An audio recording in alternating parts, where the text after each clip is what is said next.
Back to school ഷോപ്പിങ്ങിന് പോയി കഴിഞ്ഞാൽ ബാഗായാലും ഈവൻ ബുക്സ് ആയാലും പോലും നല്ല ക്യൂട്ടായിട്ടുള്ളതും ഈസ്തെറ്റിക് ആയിട്ടുള്ളതൊക്കെ കിട്ടും. പക്ഷേ ഇവിടെ അങ്ങനത്തെ കിട്ടാത്ത ഒരേ ഒരു ഐറ്റമാണ് ഈ നെയിം സ്ലിപ്സ്. ഞാൻ ഇവിടെയൊക്കെ നോക്കിക്കഴിഞ്ഞാലും ഒക്കെ ഒന്നല്ലെങ്കിൽ വല്ല ടോം ആൻഡ് ജെറിയുടെയോ അല്ലെങ്കിൽ വല്ല ക്രിക്കറ്റ് കളിക്കാരുടെയോ അങ്ങനത്തൊക്കെ തന്നെയാണ് ഉണ്ടാവാറുള്ളത്. പിന്നെ കുറച്ചും കൂടി ഒരു സ്റ്റാൻഡേർഡ് ലുക്കിന് വേണ്ടിയിട്ട് ഞാനെപ്പോഴും പ്ലെയിൻ ആയിട്ടുള്ളതാണ് വാങ്ങാറുള്ളത്. കിട്ടാനില്ലെങ്കിൽ കിട്ടിയില്ല എന്ന് പറഞ്ഞ് വിഷമിച്ചിരിക്കുന്നത് പണ്ടേ നമ്മുടെ ലിസ്റ്റിലില്ലാത്ത കാര്യമാണല്ലോ. കിട്ടിയില്ലെങ്കിൽ അത് നമ്മൾ സ്വന്തമായിട്ട് ഉണ്ടാക്കും, അതത്രയേ ഉള്ളൂ.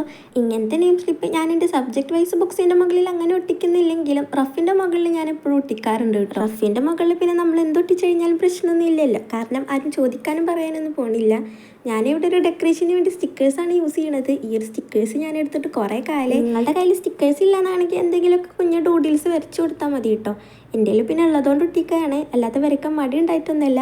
അങ്ങനത്തെ നമ്മൾ നല്ല അടിപൊളി ക്യൂട്ടായിട്ടുള്ള നെയിം സ്ലിപ്സ് ഇവിടെ സെറ്റ് ചെയ്യും. ഞാൻ കഴിഞ്ഞ വട്ടം ഉണ്ടാക്കിയതിലും എനിക്കിഷ്ടപ്പെട്ടത് ഇപ്രാവശ്യം ഉണ്ടാക്കിയതാണ് കേട്ടോ. പിന്നെ കഴിഞ്ഞ വീഡിയോയിൽ ഒരു കുട്ടി കമൻറ്റ് ചെയ്തിട്ടുണ്ടായിരുന്നു നെക്സ്റ്റ് വീഡിയോയിൽ എൻ്റെ പേര് പറയുമെന്ന് പറഞ്ഞിട്ട്.